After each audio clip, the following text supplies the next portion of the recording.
This week on the Greener Business Show, we speak with Chris Munford, the Architectural Products Manager of Bedrock Industries, an innovative organization that makes a wide selection of products from various home tiles to robots out of handcrafted 100% recycled glass.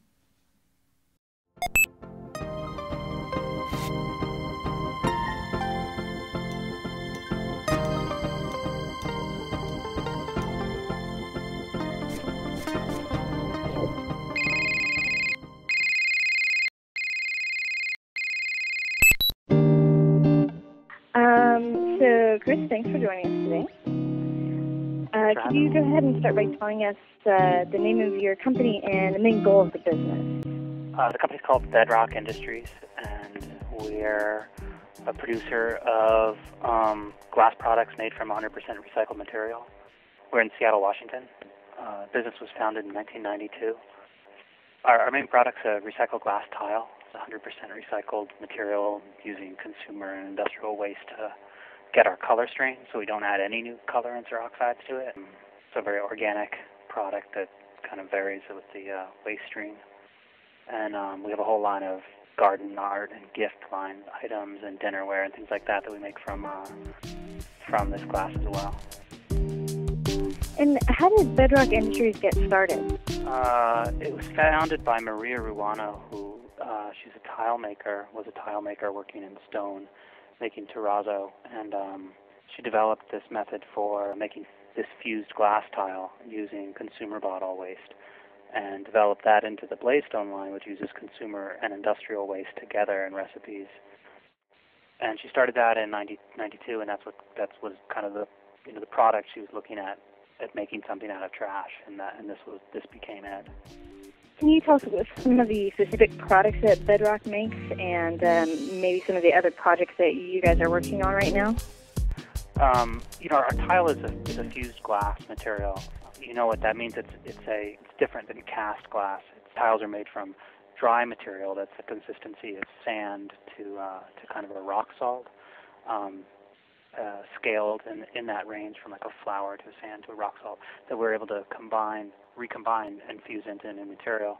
So we're always coming up with new shapes that we can make that material into. And we've got a line of circle tile that we'll introduce this year that I think is going to be pretty exciting. So we're always working with new colorways and new shapes as far as the tile goes. We also make a line of glass curtain. So we're using recycled metals to create hooks in the glass when we're fusing it, so the pieces can be hung, and they can be hung from a frame, or they can also be linked together to create these meshed curtains that are pretty amazing. Do you have any special environmental techniques that are involved in making the products themselves? We have efforts like we ship this material. We have dealers for the tile around the country, and we ship in 100% recycled materials, which again is one of those it's easier said than done kind of things. But we have relationships. We're here in Seattle, and we have other businesses in town, and we actually literally will go around the corner or down the street or drive the car out and pick up boxes and packing material, packing peanuts, things like that.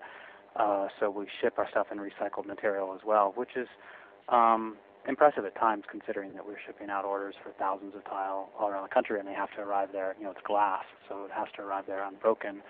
So that's a big effort of ours. So we've become a big user. If we were using new material, just ordering it from cardboard catalogs and that kind of thing, we'd be using a lot more raw material than we are, because we are essentially reusing boxes and saving the environment that way a little bit. Although our main premise is really the point of why we do it, which is our products are made entirely from trash, meaning this is really stuff that is going into our landfill.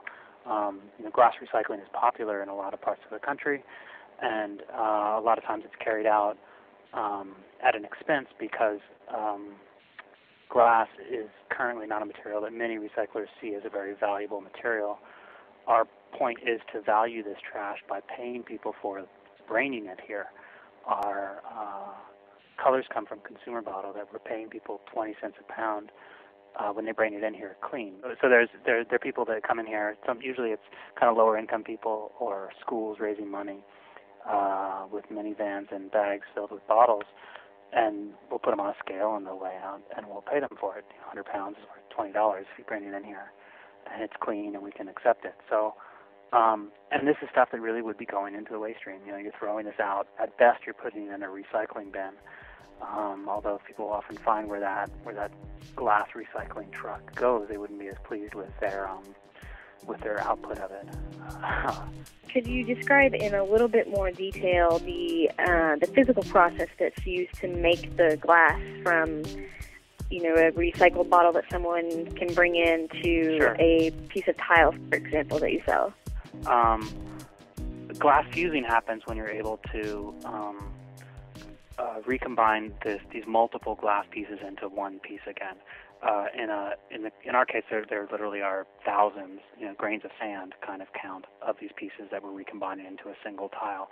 Those grains of sand are created by, or grains of glass are created by crushing the glass. We have a machine that we built, and it can take material kind of the size of a quarter and down. So if you're able to initially break the glass down into that size, which we have another piece of equipment that's a bit of a hammer, another kind of a hammer thing that if you throw bottles into there, it comes out and it's pieces that are about smaller than a quarter and can be shoveled into the second machine that then really is a hammer mill and crushes the material down to specific sizes based on the screens that we have in there, and then we're able to rescreen and sift material to get the exact size we're looking for. And when that glass is all sized pretty well uniformly together and it is the same glass material, meaning you haven't mixed your bottle glass with your window glass with a piece of stained glass that you had the week before, you can create pretty nice material out of it. So we take that raw, dry sand or glass sand material, and we hand pour it into molds that we've made, and these molds resemble kind of a concrete or a very dense ceramic material. It's considered refractory if you get into glass stuff. It's kind of a refractory material that we cast our shapes into, and then put these into a kiln. Our kilns are electric kilns that are controlled with a simple old computer that takes the oven up to temperature and holds it for a period of time and dwells it, and then releases the heat, and then we are able to anneal it, and that's a process by controlling the cooling to re-strengthen that material into a solid again. So the glass gets up to material and it gels into a single unit, and then we're able to cool that unit slowly to create these tiles. Okay. Is Bedrock looking to develop any other projects in the next few years? We, as far as what we consider our tile line, which is our blaze stone, we're pretty happy with the direction that's been going. It's been growing pretty steadily. We have a lot of new interest in it all the time. We seem to have, obviously green materials are getting more and more exposure. I mean, here I am talking on a green blog. We as we expected, like this tile would grow, and it has grown, so we've been just trying to keep up with production on that in a lot of cases. We still are a bit of a weird outlet because we're not just saying we're making this tile, we're making all kinds of other stuff, and we make it out of things we get offered, and sometimes the things we're offered are what direct the products we make. Someone recently brought us in these lamp fixtures that weigh about 30 pounds a piece, or these big bowl-shaped lamp fixtures, and we'll probably turn that into different materials than we would. We're probably not going to make tile out of that. We don't think we can break it down that small. We make tumbled glass material, landscape material. We also may just make a crazy one-off art project out of it. We have a store here that's open 7 days a week, so people can come to Bedrock. It's actually a physical place you can visit, and if people visit our website, we show all kinds of things we make there, and there are those and more at the factory here that it's often sort of worth a visit if people are in Seattle and into green materials or unusual places. It's a good place to visit. And where is it that you're located? We're just a couple miles north of downtown. We're 2 miles away from the Space Needle, just off Elliott Avenue, near the Magnolia Bridge, in kind of a little industrial area called Interbay. There are other places that you can buy Bedrock products throughout the country, is that right? Yeah, we have, there's I don't think there's any place that it carries the full selection of stuff we have, but we have tile galleries around the country and green home stores around the country and some little gift stores anywhere around the country that sell our stuff. And we list some of those places on our website, but you can also just check our website and call to order with questions or just to chat. Can you tell us some of the most interesting ways that you've seen your products put to use? Wow, that's a good question. The neat thing is that we're making these products that get turned into something else. This tile, it gets turned into a tile project, or there've been some really beautiful things that we essentially just got a purchase order in from somebody, and it was for 500 pieces of this and some piece of that. And we didn't really know what it was going to become, and then we see it done, finished in a magazine or something. We're like, oh God, that's our tile. It's fun in that way to see these. These tile projects are always often kind of unique things that people are creating. It's a very unique product we make, and people often are really going for it and creating a great thing. I've seen some amazing tile installations. Really, a local person has done a number of things in their house that I've just been amazed with. Entire rooms of deep blue tile that fades from one corner to almost a black, where they've ordered it like this, and to see it actually installed is pretty breathtaking. Gosh, I don't know. I can't. I'm kind of thinking of the gallery of stuff that we've done. I can't separate one out and say this was the most amazing, but we've done some really neat things. Actually, that's not true. This one curtain, this glass curtain that we did for a guy recently, was just really cool. Big curtain, about 7 feet high and 4.5 feet wide. And he had it hung in his stairwell, and the whole room around it was white. And it went in a window inset in his stairwell, kind of on the landing. It was a switchback staircase. And it just lit the whole room. And he said, oh, you should come see it, take a picture. I went over with my camera. I was just amazed. It really, the sun comes through, and the whole room lights up the colors of it. So that's pretty neat. Wow, that sounds beautiful.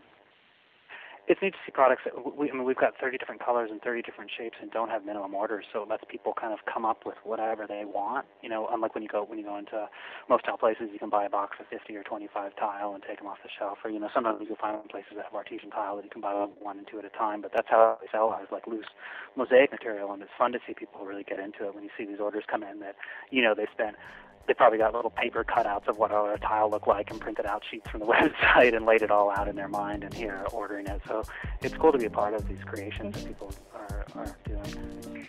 Well, thanks. I'd like to thank you for taking time to speak with us today, Chris, and good luck to you and to Bedrock Industries. Great. Thanks for the call. Keep doing what you're doing. I really appreciate it.